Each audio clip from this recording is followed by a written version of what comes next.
way people communicate with PBT. When I say PBT means Pihak Berkuasa Tempatan, local authorities. Those days when you want to, even right now, if you want to complain, you have to actually either write in, send emails, or you knock on their door and say, hey, I've got a problem. But we found out that a lot of people don't have the time, and the response time also is very, very slow. Bureaucracy and whatnot. So we came up with one application called, for lack of a better word, I call it Kepoh. Kepoh, your Kepoh, you got to be, macam jaga kai tepikan orang lah. Yeah, you're busybody lah. I chose that name because essentially what you want to do is that you got to be busybody about your town.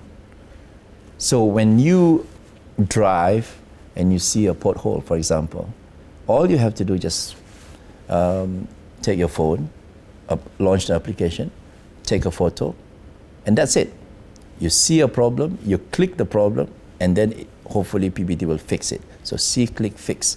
The application is smart enough to know where you are, so you don't have to change any settings. If you move from Shah Alam to Ampang to anywhere while you're driving.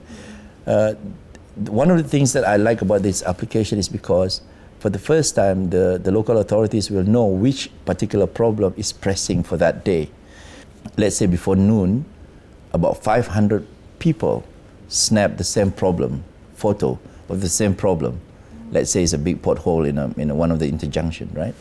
Intersection. So if you know that 500 people are snapping the same problem and sending the photos to you automatically, while at the same time maybe 10 people snapping, taking photos of a fallen tree, for example, then you know your priority is on that potholes.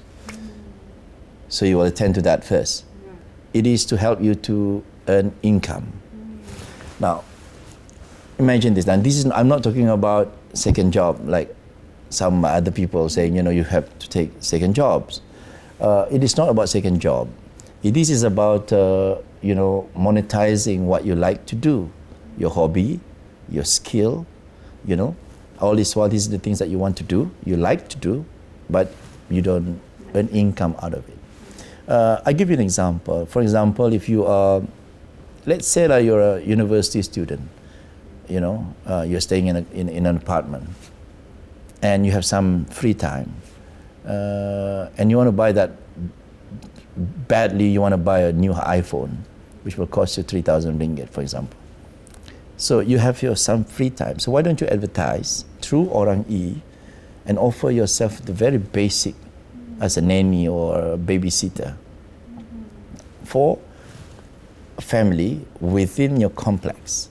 So you don't have to buy a car to move around, you know it is, and then the people who hire you probably feel more secured because they go into the system and check whether there is anyone offering the service of babysitting within 1 kilometer or 500 meters from where they are. Because remember, the parents will need to know who you are. So if they know where you are, where you stay, maybe you're just 3 floors up from him, so probably he feels more safer. So he can go out and have lovely dinner and watch movie with his wife. If you have a car and you go to Putrajaya from Kuala Lumpur, commuting to work, so you've got 3 seats available. So all you have to specify in that program is that anyone here within 100 meters from me who want to go to Putrajaya at a certain time, please match me. So the system will be able to match.